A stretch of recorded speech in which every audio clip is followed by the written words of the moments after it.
ब्रह्मा जी के बनाए हुए सृष्टि में किसी से भी नहीं मर सकता, 12 महीने में किसी भी महीने में नहीं मर सकता, तो मैं तो अमर हो ही गया।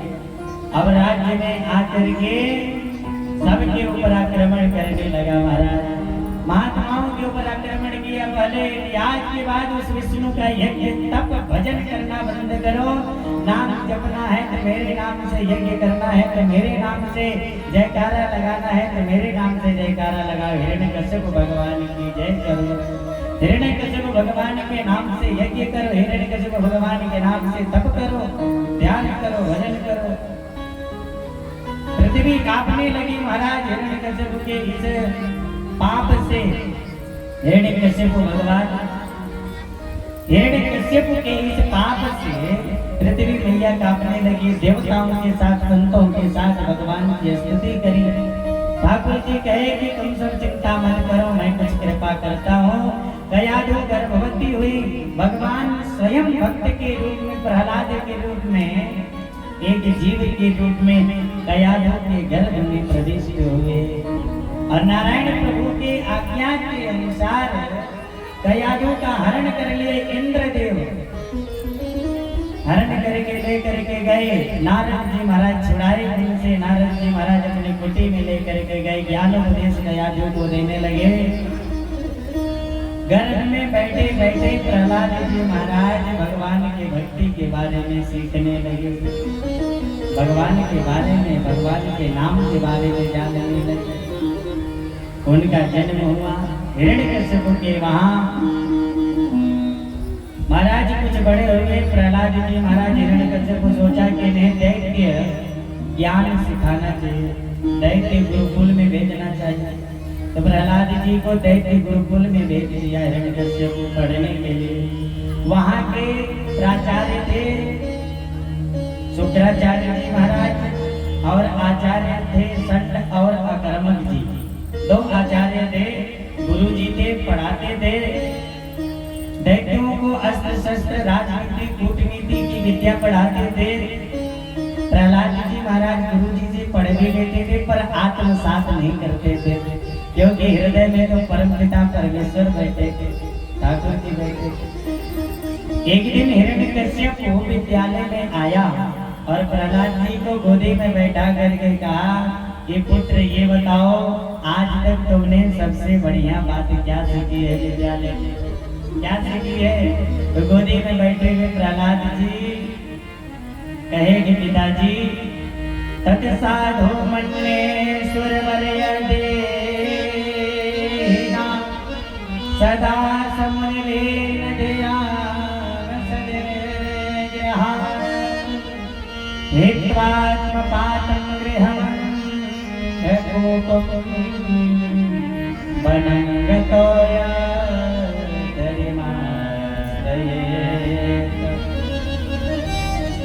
महाराज जो इस धरातल पर आया है पिताजी, जीव उस जीव को चाहिए तत्साधु मन्नेश्वर वर्यम देहिना, साधुओं का संग करे, महात्माओं का संग करे और भगवान का भजन करे। बैठ करके साधुओं के संग में रह करके परम पिता को प्राप्त करने का प्रयास करना चाहिए। गृह मंदकूपम, घर को अंध कुआं के तरफ से समझना चाहिए और घर द्वार को छोड़ करके अंध कुआं समझ करके छोड़ करके वन में जा करके साधुओं का संग करना चाहिए, भजन करना चाहिए। जो ही इतना शब्द सुना हिरण्यकश्यप लाल पीला हो गया महाराज। तलवार निकाल करके मारना चाहा प्रहलाद जी को। संडक्रमण जी दौड़ करके आए, महाराज ऐसा न करें, अभी तो अबोध बालक है, छोटा बालक है, आप इसे मार करके क्या पाओगे? संडक्रमण जी समझा बुझा करके तो भेज दी हिरण्यकश्यप को, चला आया। संडक्रमण जी को डांट करके आए हिरण्यकश्यप, आज के बाद ये मुझे मेरे गोदी में बैठ करके उस विष्णु के बारे में ना बतलाए। मैं यहाँ पर भेजा हूँ दैत्य विद्या सीखने के लिए, इसी भक्ति कहाँ से आने लगी? संडक्रमण जी भी चक्कर में पड़ गए, इसी भक्ति कहाँ से आए? प्रहलाद जी को समझाया, देखो पुत्र, जो मैं पढ़ा रहा हूँ उसे पढ़ो, ये तुम्हारे भीतर भक्ति कहाँ से आ रही है? प्रहलाद जी कहे, गुरु जी पिताजी मुझे अपने गोदी में बैठा करके गए, सबसे बढ़िया क्या सीखी है, तो मैंने सबसे बढ़िया बात जो सीखी थी वो बतला दी। पुनः संडकर्म जी के विद्यालय में रह करके पढ़ने लगे। आगे एक दिन प्रहलाद जी पुनः अपने घर पर आए मिलने के लिए हिरण्यकशिपु से संडकर्म जी के साथ। संडकर्म जी के साथ पर भगवान का नाम हृदय में चल रहा था। ओम नमो भगवते वासुदेवाय, नाम चल रहा था महाराज हृदय में, नारायण प्रभु का नाम चल रहा था। हिरण्यकशिपु के पास प्रहलाद जी पहुंचे और प्रहलाद जी को गोदी में बैठा करके हिरण्यकशिपु पूछा, पुत्र अब तक तुमने कौन सी बात सीखी है? संडकर्म जी की तरफ इशारा करते हुए प्रहलाद जी कह, देख लिया गुरु जी, पिताजी हमसे पूछ रहे हैं कि अब तक मैंने सबसे बढ़िया क्या बात सीखी है। मैं जो सबसे बढ़िया बात सीखा हूँ वो मैं पिताजी को बतलाने जा रहा हूँ। पिताजी के गोदी में बैठे करके प्रहलाद जी नवधा भक्ति के बारे में लगे बतलाने। श्रवणम कीर्तनम विष्णु स्मरणम पाद सेवनम अर्चनम वंदनम दास्यम सख्यमात्मनिवेदनम इति पुंसार्पिता विष्णु भक्ति जे नवलक्षणा क्रियते भगवत्यर्था तनहते श्रवणम कीर्तनम विष्णु। पिताजी कीर्तन करना हो तो विष्णु का करिए, स्मरण करना हो तो विष्णु का करिए, विष्णु को स्मरण करिए। श्रवण करना है तो विष्णु के बारे में सुनना प्रारंभ करिए। अर्चन करना हो तो विष्णु का करिए, वंदन करना हो तो विष्णु का करिए। दास्य बनना हो, दास बनना हो तो विष्णु का बनिए। सखा बनना है तो विष्णु का सख्यम आत्मनिवेदन, अपना आत्मा निवेदन करना है, आत्म शरीर निवेदन करना है, आत्म निवेदन करना है, परमात्मा को निवेदित करिए। नवधा भक्ति के बारे में जीव ही बतलाए। अब तो लाल पीला हो गया हिरण्यकशिपु। सैनिकों से कहा कि पकड़ लो। सैनिक दोनों तरफ से पकड़ लिए। महाराज बीच में से तलवार से मारने का प्रयास कर रहा था हिरण्यकशिपु, फिर भी प्रहलाद जी का कुछ भी नहीं हो रहा था, क्योंकि भगवान का नाम चल रहा था हृदय में। हिरण्यकशिपु का तलवार प्रहार तो कर रहा था, पर कोई भी प्रभाव नहीं पड़ रहा था प्रहलाद जी के ऊपर। सैनिकों से कहा कि जाओ इसे पहाड़ से नीचे गिरा दो। पहाड़ से नीचे गिराए, वहां से भी बच करके चले आए महाराज। तलवार से मारने का प्रयास किए, पहाड़ से गिराए, फिर भी कुछ नहीं हुआ। होलिका थी, होलिका ने कहा कि महाराज मुझे एक मौका मिल जाए, मुझे वरदान प्राप्त है, मैं दूसरे को जला सकती हूँ, स्वयं नहीं जल सकती। होलिका लेकर के प्रहलाद जी को बैठ गई अग्नि में। होलिका तो स्वयं जल करके भस्म हो गई, पर प्रहलाद जी को कुछ भी नहीं हुआ।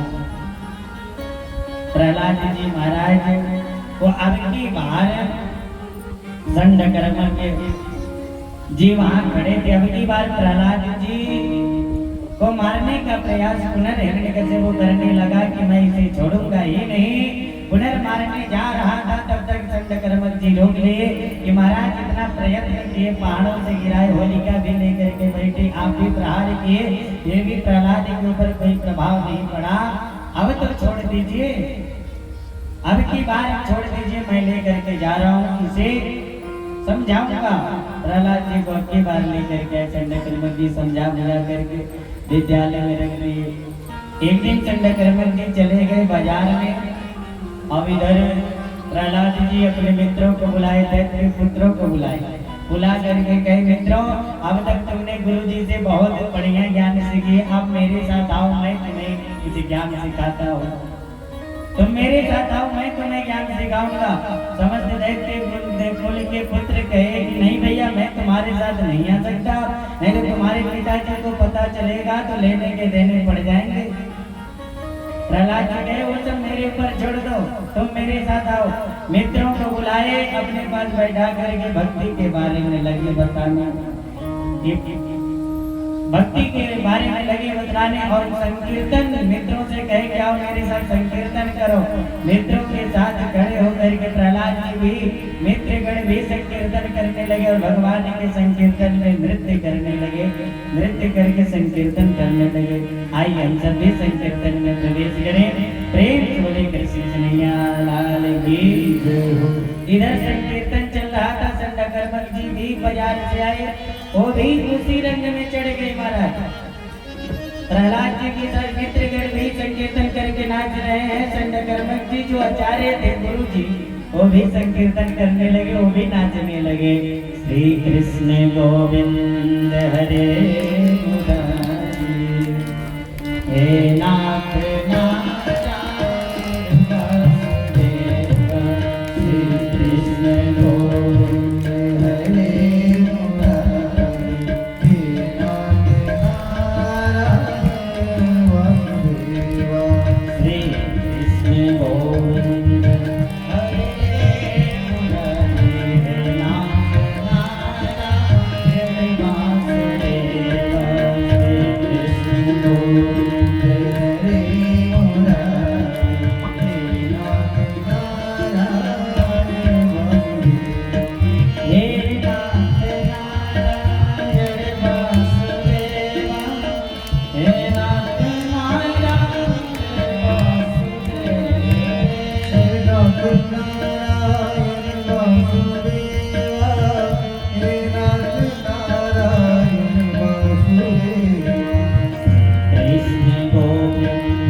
हिरण्यकश्यप को पता चला, लाल पीला हो गया महाराज। विद्यालय में आया और इतने जोर से टहास किया महाराज कि जैसे तैसे सब खड़े हो गए महाराज। जिसका हाथ मस्तक पर था मस्तक पर ही रह गया, जिसका हाथ कमर पर था कमर पर ही रह गया। जैसे तैसे जो जैसे नाच रहे थे वैसे ही खड़े हो गए महाराज। सब घबरा गए। प्रहलाद जी के तरफ मित्रों ने इशारा किया, मित्र प्रहलाद तुम्हारे कहने पर हम सब तुम्हारे संकीर्तन में तुम्हारे साथ लगे रहे। देखो तुम्हारे पिता कितना क्रोध कर रहे हैं, अब इनसे मेरा रक्षा कौन करेगा? प्रहलाद जी कहे मित्रों चिंता मत करो, मैं हूँ तो तुम्हें चिंता करने की आवश्यकता नहीं है। प्रहलाद जी आगे बढ़े हिरण्यकश्यप की तरफ। हिरण्यकश्यप लाल पीला होकर के कहा, हे प्रहलाद, ये बताओ जिस विष्णु का तुम संकीर्तन कर रहे हो, जिस विष्णु का नाम ले रहे हो, ये बताओ वो विष्णु रहता कहाँ है? ये विष्णु रहता कहाँ है? प्रहलाद जी कहे पिताजी ये न पूछिए कि विष्णु कहाँ रहते हैं, ये पूछिए कि पिताजी ये पूछिए कि वह विष्णु रहते कहाँ हैं। वो रहते कहाँ नहीं है ये बतलाइए। वो सर्वत्र विराजमान है, सर्वत्र उनका सत्ता है, कण कण में अणु अणु में विराजमान है वो। हरि व्यापक सर्वत्र समान, हरि व्यापक सर्वत्र समान, हरि व्यापक सर्वत्र समान, हरि व्यापक सर्वत्र समान, हरि व्यापक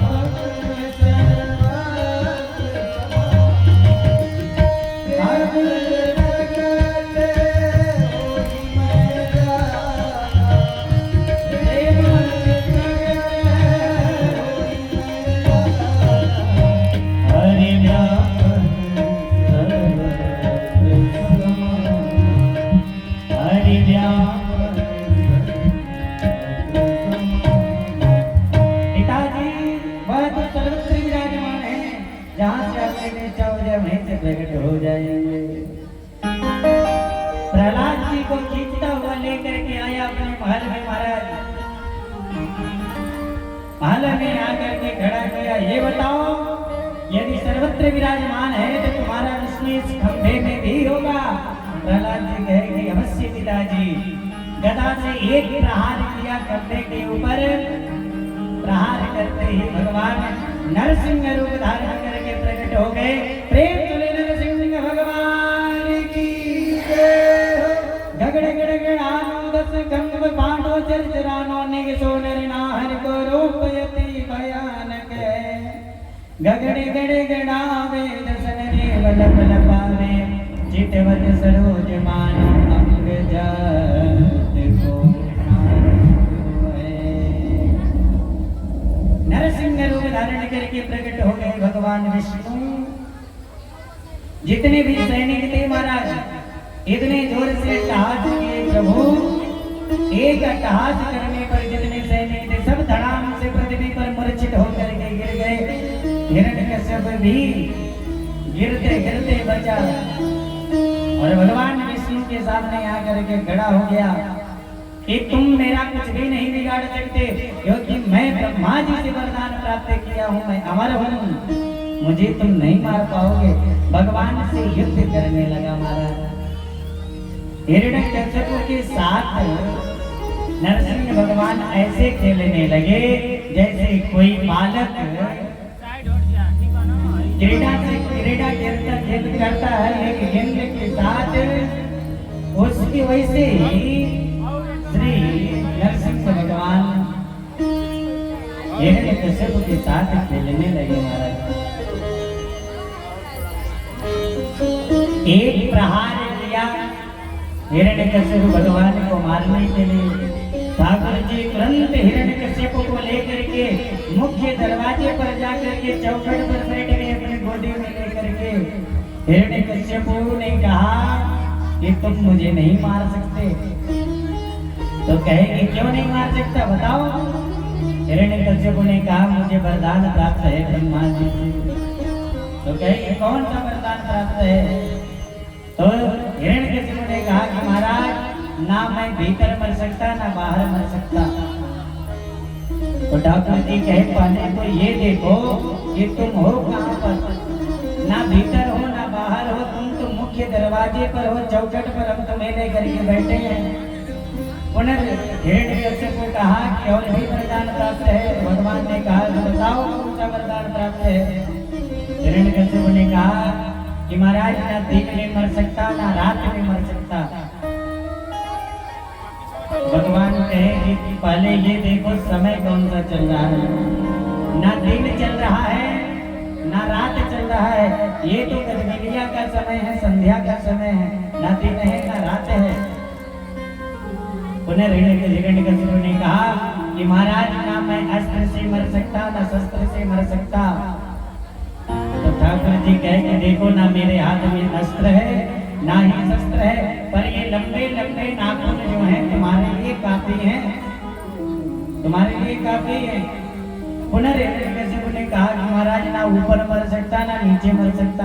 ठाकुर जी कहे तो पहले देखो तुम ऊपर हो कि नीचे हो, ना ऊपर हो ना नीचे हो, तुम तो मेरी गोदी में बैठे हो, तुम तो मेरी गोदी में लेटे हो। हिरण्यकशिपु ने कहा तो महाराज ना मनुष्य से मर सकता ना जानवर से मर सकता। तो ठाकुर जी कहे कि देखो ना मैं मनुष्य हूँ ना जानवर हूँ, मैं दोनों बन करके आया हूँ। आधा शरीर मनुष्य का है आधा शरीर जानवर का है। पुनः हिरण्यकशिपु ने कहा कि महाराज मैं ब्रह्मा जी की बनाई हुई सृष्टि में किसी से भी नहीं कर सकता।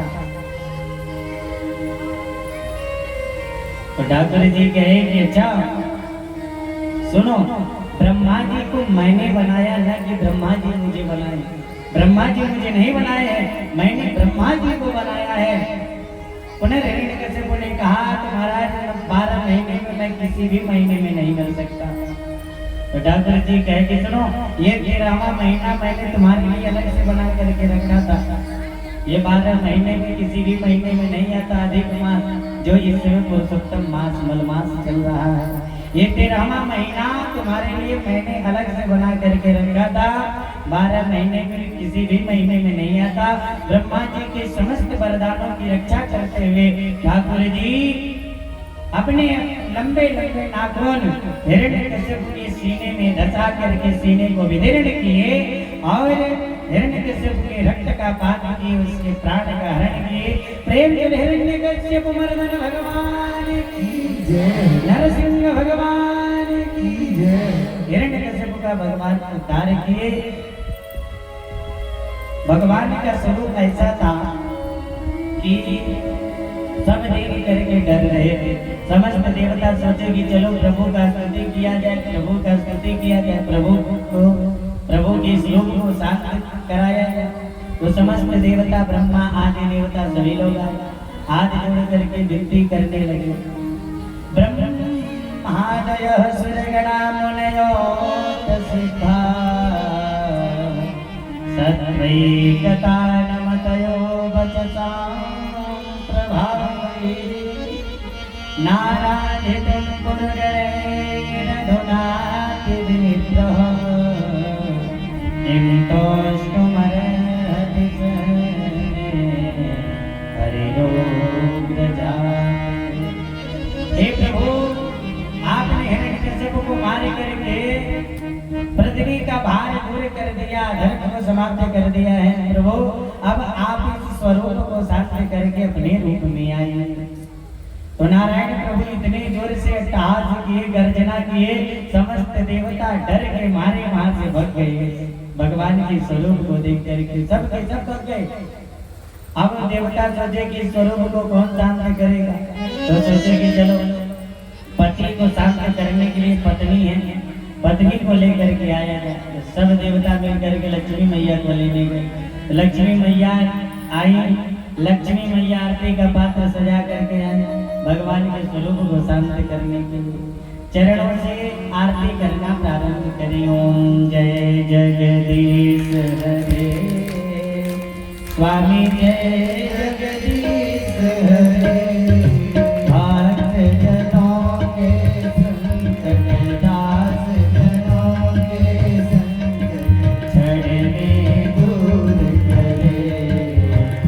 ओम जय जगदीश हरे। जो जाने पल पाए दुख दिन से मन का, स्वामी दुख दिन से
विषय विकार मिटाओ पाप हरो